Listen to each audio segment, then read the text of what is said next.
Hey guys, Condivore here. I have a collection of Czech stuff, and I like to pick up old things, and I like some of just the oddball Czech stuff, and some of that includes inert um, projectiles or launchers. In this case, this is a RPG-75, or it is an inert RPG-SK-75, which is for Skolny, which is training or school. So there's no active explosives or anything in here. These are not uncommon. You can get these, but they have a very common issue, and that is being seized up.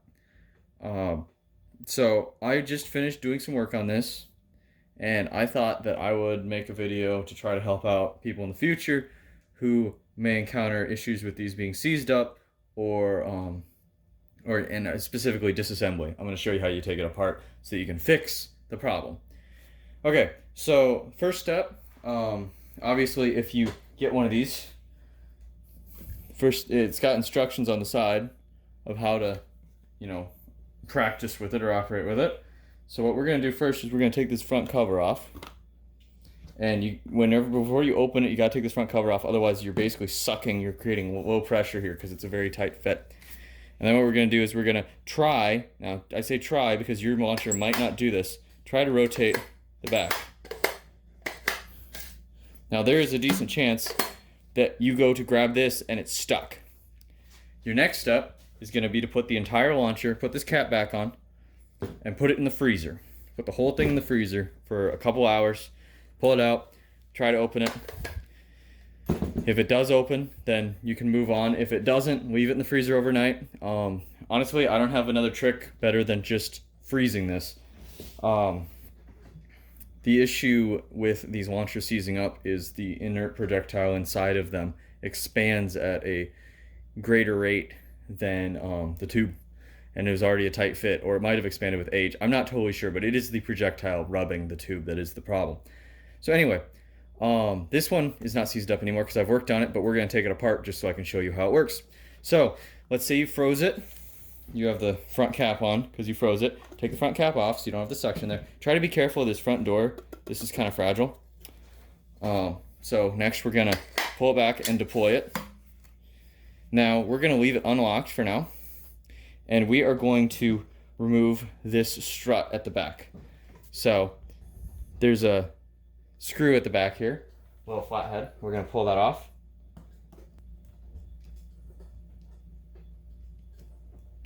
And this had some sort of Loctite on it from their factory, so pull that screw out. And then this strut is going to pull back and come right off. So you can take that strut right off. Now, when I push this in, you can see that this spins freely. So now our latch is no longer limited. So our next step is going to be pulling out all these little screws at the back here. So there are 6 of them, these little screws. You don't need to pull any screws further than this band. This band is the only screws you have to pull. And it's because the locking lugs for this are all these little pieces inside here. And we're gonna have to pull those out. Come on, camera, focus. There we go. You can see those little locking lugs in there. They slide out. So what I'm going to do now is I'm actually going to put the front cover back on the front just to protect that old door. I can put it on all the way just a little bit. So I'd recommend that you have the tube kind of in the mid position so that there's nothing interfering with the lugs. And then we will go around and remove each of these screws. These are very short little screws. Don't lose them because they're probably some really odd Czech thread. Actually, they're probably metric. They're probably replaceable, but remove each of these screws. And what you might have is you might have little metal things start falling out of the launcher right now. Don't panic. That's just fine.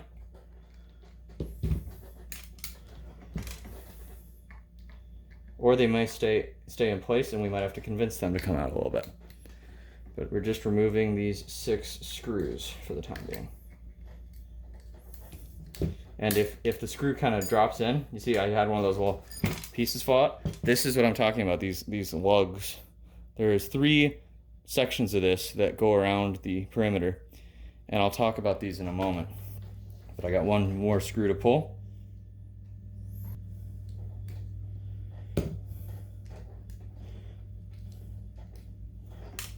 Okay, and we had another lug come out. So now I have two of the lugs are off. There's one still in here. It should just pop out. You might need to tap it or even put a flathead on the edge of it and give it a quick wrap with a very, very light hammer. You do not want to be peeing on these. So those are our locking lugs. So we're going to put those off to the side a little bit. Don't want to lose those. Now there's one more thing holding this back section in, and it is the spring here. Now this spring is just a little flat spring that goes into the body. It's got a couple of ears there. You can just take a flathead and just lightly finagle, and there it goes. And let me go grab it, because you do not want to lose it. So this is the little spring. Now there's nothing holding this tube in other than friction. So you should be able to just pull it out. Let me zoom out a little bit. So now you can see we have the inert projectile out of the launcher. This is the problem, this white piece.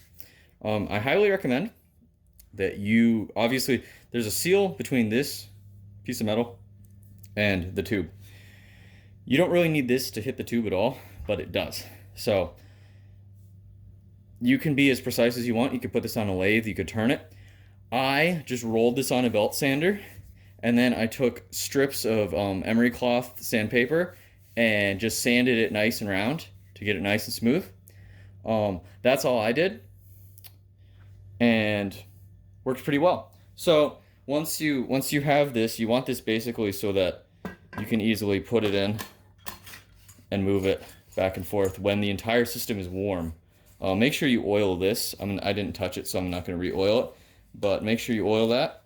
And then for reassembly, what we're going to do first is we're going to, once you've sanded that down, once it's nice and smooth going in and out, also know that if you have the cap on, like I have the cap partially on, if you have it if you have it off a little bit, that way you won't get the pressure, because right now, even with just the metal sealing at the back here, it pressurizes this. It makes suction up here when I pull it out. But we'll use this cap to kind of keep the tube from falling back and forth as we do the next part. So next up, we're going to get we're going to put it back together.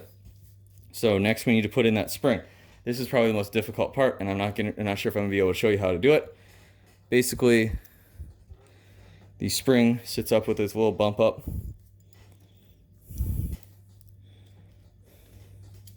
Yeah, I don't know if I'm going to be able to do this on camera, guys. And I'm going to try to show you.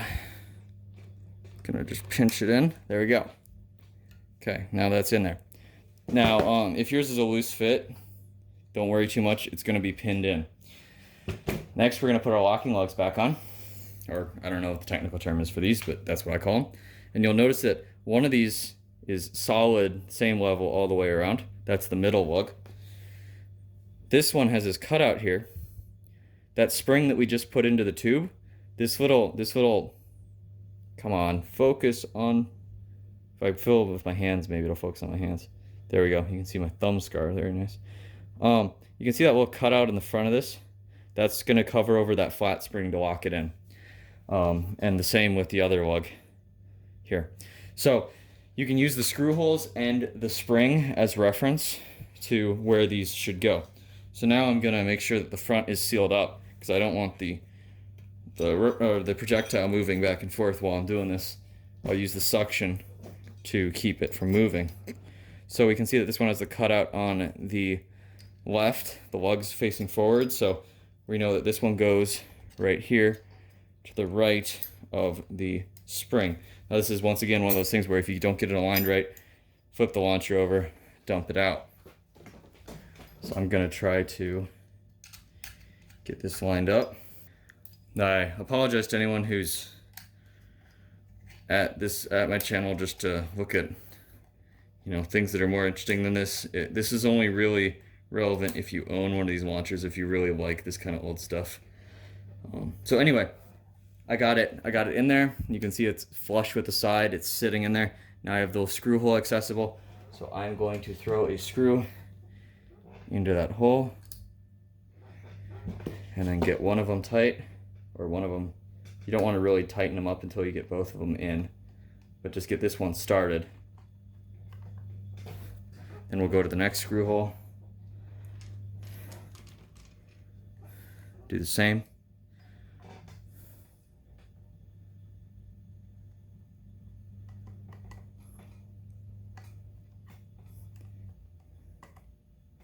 Okay, now we're going to put in the other side. Or sorry, we're going to put in the middle lug. So remember the lug part, the bits that poke out on the inside go back towards the back of the launcher. So we will pop that one in here. And it should just fall right in there, and you should basically have should be a little bit of wiggle, and then you should be able to get the screw hole lined up. We'll start a screw. We'll go around and tighten all of these after, or tighten them all snug after we get them all in, just so it gives us that little bit of motion in case any of these are hitting each other. So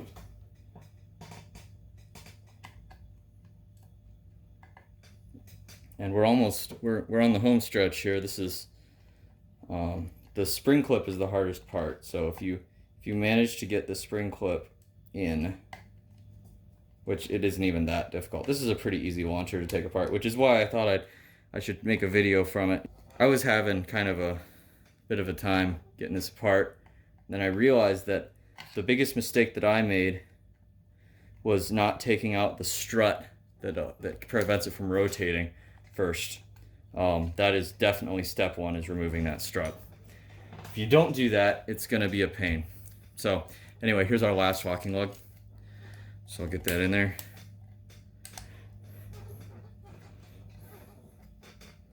Sometimes these take a little bit of effort to seat. There we go. It just pops right in there.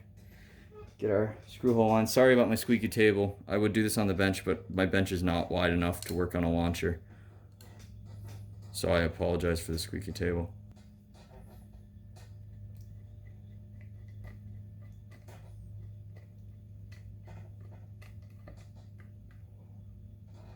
Okay, now that I have them all in, I'm going to kind of go around, and I don't really want these tight. I'm just going to snug up each. Okay, so now we have our locking lugs back in. Now we're going to want to pull the cap off the end so the tube can move again. Or sorry, the projectile can move inside. So I'll pull the cap off. Now we're going to want to lock it in the open position. We can use these two indicators to kind of figure out where that should be. So if you pull it all the way out so this indicator is lower than this one, then rotate. Now we're in the fire position. You can see the primer line up with the hammer. So now we want to install that strut, the rotation limiting strut. So this one goes, the way this one's mounted is it's got a dovetail at the front, and it's got a screw hole at the back that goes down. So sharp edge goes down. So we'll push it in the dovetail. It's not very tight in the dovetail, so don't try to pound it in there or anything. At least mine wasn't. It just kind of sets in there, and then the screw goes in the rear strut. You screw that rear strut screw in. Nice and snug. There we go. Now the rotation is limited. Locks shut. Opens. Locks. So now you can enjoy all of your launcher goodness, you know. You can go in your backyard and, I don't know, aim it at like anything you want to, you know, explode, but it's not going to because it's inert. I gotta say the sights on this are actually pretty interesting. The little wire up here, it's pretty neat. But once again, be careful of this front flap. It's pretty fragile. And this rear sight just kind of tucks into here. So anyway, whoops. I hope that was helpful to somebody. I know I kind of struggled getting this apart the first time. So let me know if that was helpful. Happy to show you guys this kind of stuff. Sorry to anybody who wanted to see some more shooting content or something, and instead you get an inert launcher disassembly video. But anyway, thanks for watching.